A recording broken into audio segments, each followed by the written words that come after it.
Welcome to the Depth Dive. Today, we're getting into Rashia. RadiCon Boy, yeah. Right, RadiCon Boy, or Radio Control Boy. And just to be clear, this isn't RC Boy no Kimi. That's, well, something else entirely. Totally different thing. This one's all about the RC cars. Exactly. Our mission, really, is to see how these specific cars are just so woven into the plot, the characters, everything. And it's a fascinating one. Okay. Kaoru Obayashi's work ran in monthly Korokoro comic. When was that? Mid-'80s? June 83, right through to December 89. A good run. 17 volumes. Classic shonen stuff. So the basic idea is this kid, Gokuruma, genius RC driver. Pretty much. He starts out, finds RC cars, gets hooked, and the story follows his adventures, races, battles. And this was right in the middle of that huge RC car boom in Japan, wasn't it? Oh, absolutely. The timing was perfect. And, crucially, it had this close relationship with Tamiya. You can't really separate the manga from Tamiya's influence. Okay, let's follow Goo's journey then. He starts off, finds a model shop, pit in. That's the one, where it all begins.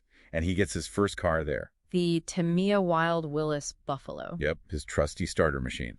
Which gets upgraded later, but that's where it starts. Then he gets thrown into some tough races, right? That never-ending race arc sounds intense. It really tested his skills early on. Yeah. Showed his raw talent, you know. Builds him up for what comes next. Like the off-road endurance survival race. That's where durability and teamwork come in. He teams up with Fudo Takeshi. And this is where we first see the Dragon cars, Fire Dragon and Thunder Dragon. Exactly. The start of the legendary Dragon series. Big moment. But then things get weird. The Dragon Soldier arc, RC cars as weapons. Yeah, it takes a sharp turn there. Suddenly it's espionage, this group called the Snake's Hole, RCOF. Radio-controlled off-road federation, apparently. The bad guys. Right. And Good becomes a Dragon Soldier, using a modified Thunder Dragon for combat. It's a big shift from just racing. What does that shift tell us, you think, about how they saw RC cars? Well, it suggests they saw potential beyond just hobbying. Power, strategy, maybe even a bit darker. And to handle that power, he goes through some crazy training, the Terran Shichishitu trials. Oh, yeah. Super rigorous tests at this place.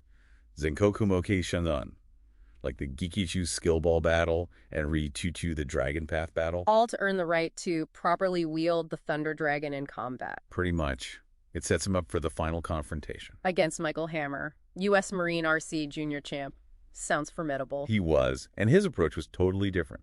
Very tactical, weaponized RC, the Super G, based on a Grasshopper 2. So it's Hammer's tactics versus Go's, like, pure racing spirit. That's the core conflict. And Go wins, but then decides he needs even tougher challenges, so he heads off to America. Interesting. Okay, let's quickly mention some other key players. We have Goo and his cars, Wild Willis, Hot Shot, then the Dragons, Super, Fire, Thunder, Saint Dragon eventually. Right. Then there's Ayame Hanasaki with her VW off-roader. More realistic choice, maybe. Perhaps.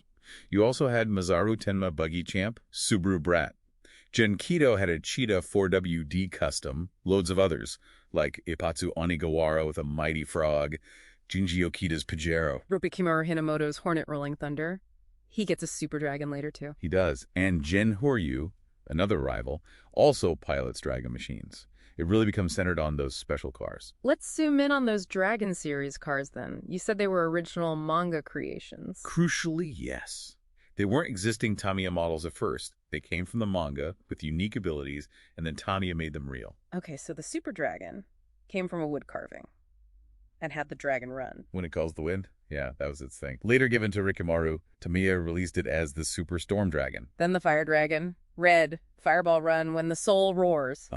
Very popular Tamiya kit, that one. Thunder Dragon Silver, Thunder Dragon run when fighting spirit fills. Gets modified into the Battle Dragon for those trials. Right. Also a Tamiya release. And finally, the Saint Dragon, white and blue, Goo's ultimate car. His ultimate dragon. Yeah, Diamond Dust Run when the earth groans. Used against Hammer. And of course, Tamiya made that one too. So these cars weren't just vehicles. They were, well, everything. Competition, skill expression. Plot devices, symbols of Goo's growth. And actual weapons in that Dragon Soldier arc. That whole RC is power. RC is a weapon. Philosophy from Snake's Hole. Exactly. It shows how central they were. They even defined the character's Goo's passion versus Hammer's cold tactics. And the real kicker is that real-world impact. Tamiya making the Dragon cars. That's amazing synergy. It really blurred the lines, didn't it? Fiction driving product demand, shaping the actual RC hobby. It wasn't just reflecting the culture, it was actively shaping it. So wrapping up, RadiCon Boy was huge. It took the RC craze, added great shonen storytelling, cool characters. And made the cars themselves stars, both the real Tamiya ones and the fictional dragons that became real. It really captured that blend of childhood passion for fiddling with RC cars and elevated it to, adventure heroism almost. Yeah, it's a fantastic example of how fiction and a real-world hobby can feed each other. It makes you think, doesn't it?